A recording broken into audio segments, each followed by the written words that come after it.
Okay, നമ്മളപ്പോൾ redemption ആണ് കഴിഞ്ഞ ക്ലാസ്സിൽ പഠിച്ചത്. അതിൽ സോഴ്സ് ഓഫ് റിഡംഷൻ, അതിൻ്റെ നോട്ട്സ് ഞാൻ അറ്റാച്ച് ചെയ്തിട്ടുണ്ടായിരുന്നു. സോഴ്സ് ഓഫ് റിഡംഷൻ എന്ന് പറഞ്ഞിട്ടുണ്ടെങ്കിൽ ഏതൊക്കെ സോഴ്സിൽ നിന്ന് റിഡീം ചെയ്യാനായിട്ടുള്ള പണം നമുക്ക് കണ്ടെത്താം, റീപേ ചെയ്യാനായിട്ടുള്ള പണം ഏതൊക്കെ സോഴ്സിൽ നിന്ന് കണ്ടെത്താം എന്നുള്ളതാണ് എന്തിൽ പറയുന്നത്, സോഴ്സസ് ഓഫ് റിഡംഷൻ. അതിൽ ഫസ്റ്റ് വണ്ണാണ് proceeds of fresh issue of shares. ഒന്ന്, പഴയ ആൾക്കാരുടെ ഷെയർ റിഡീം ചെയ്യാനായിട്ട് നമുക്ക് പുതിയ ഇക്വിറ്റി ഷെയറോ പുതിയ ഷെയറുകൾ ഇഷ്യൂ ചെയ്യാം. എന്നിട്ട് അതിൽ നിന്ന് കിട്ടുന്ന ക്യാഷ് വെച്ചിട്ട് പഴയ ആൾക്കാരെ സെറ്റിൽ ചെയ്യാം. പിന്നെ ചിലപ്പോൾ ചില പ്രിഫറൻസ് ഷെയർസ് കമ്പനി വൈൻഡപ്പ് ചെയ്യണവരെ നിന്നോളാമെന്ന് പറയുകയാണെങ്കിൽ അവരെ മാത്രം നിർത്തുക, ബാക്കിയുള്ള പ്രിഫറൻസ് ഷെയർ ഹോൾഡേഴ്സിനെ റിഡീം ചെയ്യാം. ഇനി അങ്ങനെ നമ്മൾ ഫ്രഷ് ഇഷ്യൂ നടത്തുമ്പോൾ ആ ഫ്രഷ് ഇഷ്യൂ നടത്തി കിട്ടുന്ന എമൗണ്ടിൽ എത്ര എമൗണ്ട്, എങ്ങനെയുള്ള എമൗണ്ട്സ് ഈ റിഡംഷന് ഉപയോഗിക്കാം എന്നുള്ളതാണ്. അതിലൊന്ന് issued at par, fresh issue share par വാല്യൂവിൽ ഷെയർ ഇഷ്യൂ ചെയ്യുകയാണെങ്കിൽ എപ്പോഴും നമ്മൾ ഫേസ് വാല്യൂ എടുക്കുകയുള്ളൂ. അപ്പോൾ 10 രൂപയുടെ ഷെയർ 10 രൂപയ്ക്കാണ് നമ്മൾ ഇഷ്യൂ ചെയ്യണമെങ്കിൽ ആ 10 രൂപ, 1000 ഷെയറിന് 10 രൂപ വെച്ചാണെങ്കിൽ ആ 10000 രൂപ മാത്രമേ നമ്മൾക്ക് ഫ്രഷ് ഇഷ്യൂവിൽ നിന്ന് ആ കിട്ടുന്ന ക്യാഷ് മാത്രമേ നമ്മൾക്ക് എടുക്കാൻ പറ്റുള്ളൂ. അപ്പോൾ അതിന് നമ്മൾ എന്തെടുക്കുള്ളൂ, face value of shares, share issue ചെയ്ത ഷെയറിൻ്റെ ഫേസ് വാല്യൂ എത്രയാണോ അത് എടുക്കാൻ പാടുള്ളൂ. ഇപ്പോൾ പ്രീമിയത്തിലും ഡിസ്കൗണ്ടിലും ഒക്കെ ഇഷ്യൂ ചെയ്യുന്നുണ്ടാവും. അപ്പോൾ നമുക്ക് എത്ര രൂപയാണോ ഷെയർ ക്യാപിറ്റലിലേക്ക് മാറുന്നത് അത് മാത്രമേ ഇതിലെടുക്കാൻ പാടുള്ളൂ. പ്രീമിയത്തിൽ ഇഷ്യൂ ചെയ്തിട്ടുണ്ടെങ്കിൽ പ്രീമിയം എമൗണ്ട് എടുക്കാൻ പാടില്ല. അപ്പോൾ പാറിലാണെങ്കിൽ പിന്നെ ഒന്നും നോക്കണ്ട, കിട്ടണം ഫുൾ എമൗണ്ട് എടുക്കുക. ഇഷ്യൂ അറ്റ് പ്രീമിയത്തിലാണെങ്കിൽ ഫേസ് വാല്യൂ, പ്രീമിയം എടുക്കാനായിട്ട് പാടില്ല. ഫ്രഷ് ഇഷ്യൂ നടത്തുമ്പോൾ അതിൻ്റെ ഫേസ് വാല്യൂ മാത്രമേ റിഡംഷൻ എടുക്കാൻ പാടുള്ളൂ, പ്രീമിയം എടുക്കാൻ പാടില്ല.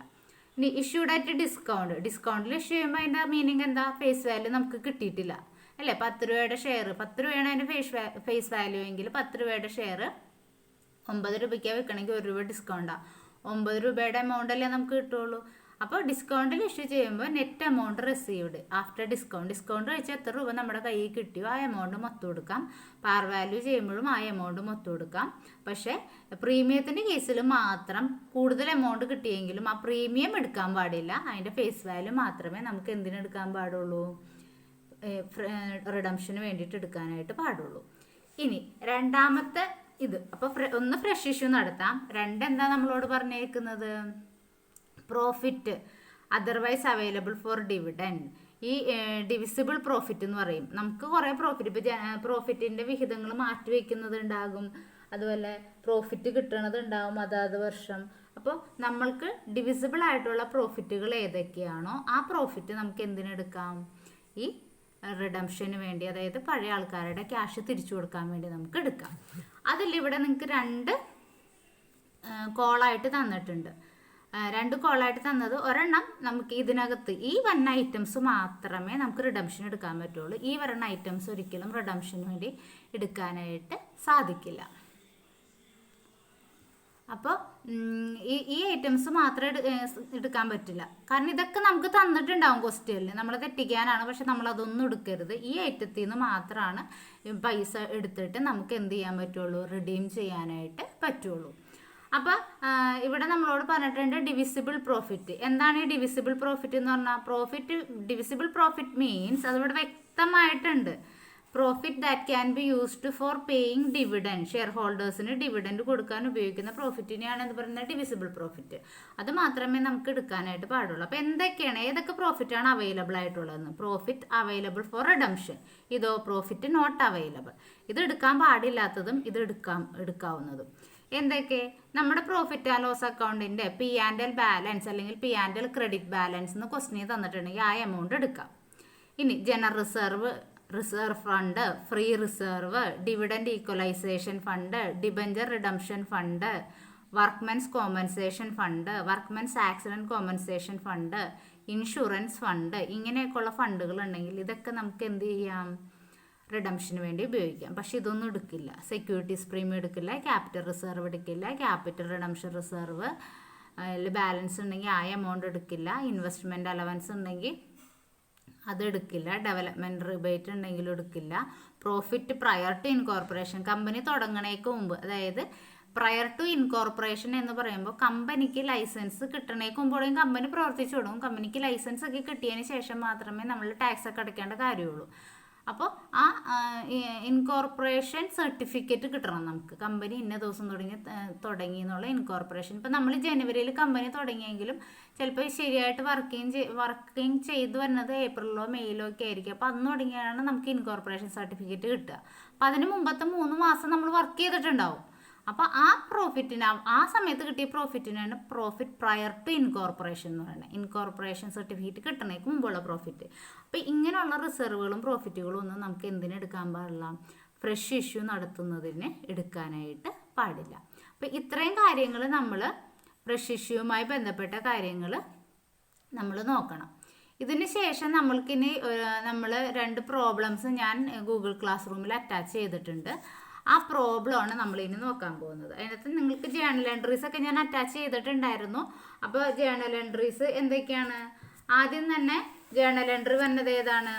For making partly paid shares fully paid up. നമ്മൾ തിയറി പറഞ്ഞപ്പോൾ തന്നെ ഞാൻ പറഞ്ഞു എന്താണ്? ഫുള്ളി പെയ്ഡ് അപ്പ് ഷെയർസ് മാത്രമേ നമുക്ക് എന്ത് ചെയ്യാനായിട്ട് സാധിക്കുള്ളൂ? ഫുള്ളി പെയ്ഡ് അപ്പ് ഷെയർസ് മാത്രമേ റിഡീം ചെയ്യാൻ പറ്റുള്ളൂ. പാർട്ട്ലി പെയ്ഡ് അപ്പ് ഷെയർ ഉണ്ടെങ്കിൽ ആദ്യം അതിന് എന്താക്കണം? ഫൈനൽ കോൾ വിളിച്ച് ഫുള്ളി പെയ്ഡ് അപ്പ് ആക്കിയതിന് ശേഷം അത് റിഡീം ചെയ്യാൻ പറ്റുള്ളൂ. അപ്പം ഫൈനൽ കോൾ വിളിച്ച് ഫുള്ളി പെയ്ഡ് അപ്പ് ആക്കുമ്പോൾ ജേണൽ എൻട്രി എന്താണ്? Preference share final call account debtor to preference share capital. അത് കഴിഞ്ഞിട്ട് പൈസ കിട്ടുമ്പോൾ bank account debtor to preference share final call. ഇപ്പം കിട്ടി. ഇനിയാണ് നമ്മൾ എന്ത് ചെയ്യണത്? റെഡീം ചെയ്യുക. റെഡീം ചെയ്യുമ്പോൾ ജേണൽ എൻട്രി എന്താണ്? പാർ വാല്യൂവിൽ റെഡീം ചെയ്യുകയാണെങ്കിൽ ബാങ്ക് ടു ഷെയർ ക്യാപിറ്റൽ. നമ്മൾ ആദ്യം ഫ്രഷ് ഇഷ്യൂ നടത്തി പൈസ കളക്ട് ചെയ്തു. എന്നിട്ട് ഇപ്പോൾ ഷെയർ ഇഷ്യൂഡ് അറ്റ് പ്രീമിയം ആണെങ്കിൽ bank account debtor to share capital to premium. Discount ആണെങ്കിലോ bank account debtor discount account debtor to share capital. അപ്പോൾ ഇഷ്യൂവിൻ്റെ ജേണൽ എൻട്രിയാണ് ഈ 3 അപ്പോൾ പാറിൽ ഇഷ്യൂ ചെയ്യാം, പ്രീമിയത്തിൽ ഇഷ്യൂ ചെയ്യാം, ഡിസ്കൗണ്ടിൽ ഇഷ്യൂ ചെയ്യാം. അപ്പോൾ പാറിലും പ്രീമിയത്തിലും ഫേസ് വാല്യൂ എടുക്കുകയുള്ളൂ. ഡിസ്കൗണ്ടിൽ ഇഷ്യൂ ചെയ്യുമ്പോൾ കിട്ടിയ എമൗണ്ട് എത്രയോ അത് എടുക്കും. കാരണം എന്താണ്? കുറവായിരിക്കും കിട്ടിയേക്കുന്നത്. ഇനി ഇതെന്ത് ചെയ്യണം? ഇത് റെഡീം ചെയ്യണം അല്ലേ? റെഡീം ചെയ്യാനുള്ള ജേണൽ എൻട്രി എന്തായിരുന്നു? For transferring the claim of preference share holders to their account. അതായത് നമ്മൾ റെഡീം ചെയ്യുമ്പോൾ ആദ്യത്തെ ജേണൽ എൻട്രി ആർക്കാണ് നമ്മൾ ഈ പൈസ കൊടുക്കേണ്ടത്? പ്രിഫറൻസ് ഷെയർ ഹോൾഡേഴ്സിന്. അപ്പോൾ അത് ഡ്യൂ ആവണം, കൊടുക്കാനുണ്ട് എന്ന് കാണിക്കുന്ന എൻട്രി, ഡ്യൂ ആവണ എൻട്രി ആദ്യം കാണിക്കുക. Redeemable preference share capital account debtor to preference share holders. ഈ ക്യാപിറ്റൽ, ഈ ഷെയർ ക്യാപിറ്റൽ ആർക്ക് കൊടുക്കുന്നു? To preference share holders. ഇനി പ്രീമിയത്തിലാണെങ്കിലോ തിരിച്ചു കൊടുക്കുന്നത് redeemable preference share capital account debtor. നമുക്കറിയാം നമ്മൾ ഇഷ്യൂ ചെയ്യുമ്പോൾ പ്രീമിയം നമുക്ക് ഇങ്കാണ്. കാരണം എന്താ? നമ്മൾ ഫ്രഷ് ഇഷ്യൂ നടത്തുമ്പോൾ നമ്മുടെ 10 രൂപയുടെ ഷെയർ 12 രൂപയ്ക്കാണ് അവർക്ക് വിൽക്കുന്നത്. വിൽക്കുകയല്ല, ഇഷ്യൂ ചെയ്യുന്നത്. അപ്പോൾ അവിടെ 2 രൂപ എക്സ്ട്രാ നമുക്ക് കിട്ടും. അതുകൊണ്ടാണ് സെക്യൂരിറ്റീസ് പ്രീമിയത്തിന് നമ്മൾ ക്രെഡിറ്റ് ചെയ്തത്. കാരണം നമ്മുടെ റൂൾ എന്താണ്? Credit all incomes and gains ആണ്. അപ്പോൾ സെക്യൂരിറ്റീസ് പ്രീമിയത്തിന് നമ്മൾ ക്രെഡിറ്റ് ചെയ്തു. പക്ഷേ റിഡീം ചെയ്യാന്ന് പറഞ്ഞാൽ തിരിച്ചു കൊടുക്കുമ്പോൾ പ്രീമിയത്തിൽ കൊടുക്കുമ്പോൾ നമ്മൾക്ക് നഷ്ടമാണ്. നമ്മൾ അവരുടെ നിന്ന് 10 രൂപ കളക്ട് ചെയ്ത് കൊടുത്ത് നമ്മൾ തിരിച്ചു കൊടുക്കുമ്പോൾ അവർക്ക് 12 രൂപ കൊടുക്കണം. അപ്പം പ്രീമിയത്തിന് നമ്മൾ എന്ത് ചെയ്തു? ഡെബിറ്റ് ചെയ്തു. അപ്പം നിങ്ങൾ ചിലപ്പോൾ ചിന്തിക്കാം എന്തുകൊണ്ട് സെക്യൂരിറ്റീസ് പ്രീമിയം ഇവിടെ ക്രെഡിറ്റിൽ കാണിച്ചു, ഇവിടെ ഡെബിറ്റിൽ കാണിച്ചു എന്ന്. ഇത് നമ്മൾ ഇഷ്യൂ ചെയ്യുന്നതാണ് ഷെയർ. നമ്മൾ ഷെയർ അവർക്ക് നമ്മുടെ ഷെയർ ഇഷ്യൂ ചെയ്യുമ്പോൾ നമ്മുടെ 10 രൂപ വില ഉള്ള ഷെയറിന് അവർ 12 രൂപ അടയ്ക്കണം. പക്ഷേ റിഡീം ചെയ്യണ സമയത്ത് അവരുടെ നിന്ന് 10 രൂപ വാങ്ങിച്ച ഷെയർ നമ്മൾ 12 രൂപയ്ക്ക് തിരിച്ചു കൊടുക്കണം എന്ന് പറയുമ്പോൾ നമുക്ക് ആ പ്രീമിയം എന്താണ്? നഷ്ടമാണ്. അതുകൊണ്ടാണ് റിഡംഷൻ്റെ സമയത്ത് പ്രീമിയം എവിടെ വരുന്നത്? ഡെബിറ്റിൽ വരുന്നത്. ഇഷ്യൂ ചെയ്യുമ്പോൾ പ്രീമിയം എപ്പോഴും ക്രെഡിറ്റിൽ നമുക്ക് കിട്ടണതാണ്, ഇത് തിരിച്ചു കൊടുക്കണതാണ്. അപ്പോൾ premium on redemption account debtor to redeemable preference share holders. അടുത്ത എന്താണ്? അവരുടെ ക്ലെയിം സെറ്റിൽ ചെയ്യും, അതായത് അവർക്ക് പൈസ കൊടുക്കും. Redeemable preference share holders account debtor to bank.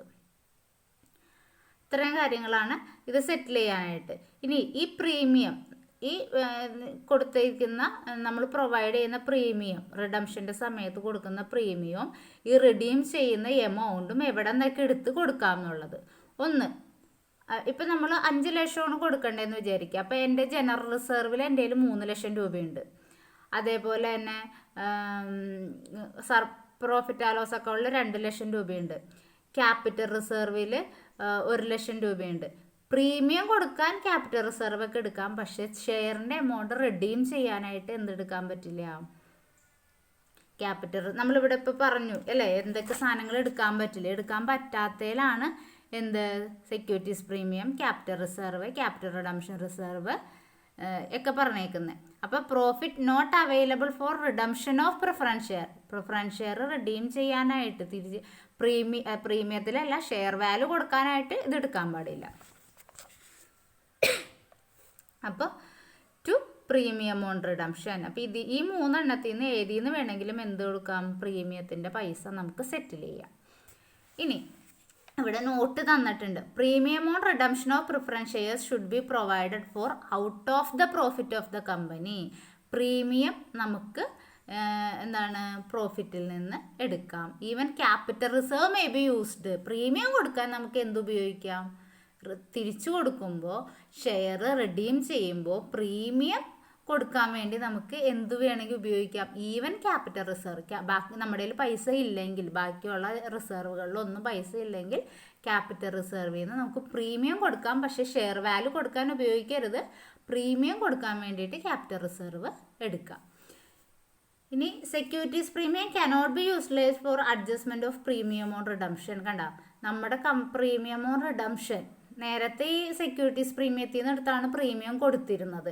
പക്ഷേ കമ്പനീസ് ആക്ട് റിവൈസ് ചെയ്തപ്പോൾ 2013 1956 കമ്പനീസ് ആക്ട് പ്രകാരം നമ്മൾ പണ്ടൊക്കെ ഞങ്ങൾക്ക് പ്രോബ്ലം ചെയ്യിക്കുമ്പോൾ സെക്യൂരിറ്റീസ് പ്രീമിയം എടുത്തിട്ടാണ് നമ്മൾ പുതിയ റിഡംഷൻ പ്രീമിയം ഓൺ റിഡംഷൻ കൊടുക്കാറ്. പക്ഷെ ഇപ്പം അത് പാടില്ല. അപ്പോൾ അതുകൊണ്ട് നമുക്ക് ക്യാപിറ്റൽ റിസർവ് എടുക്കാം.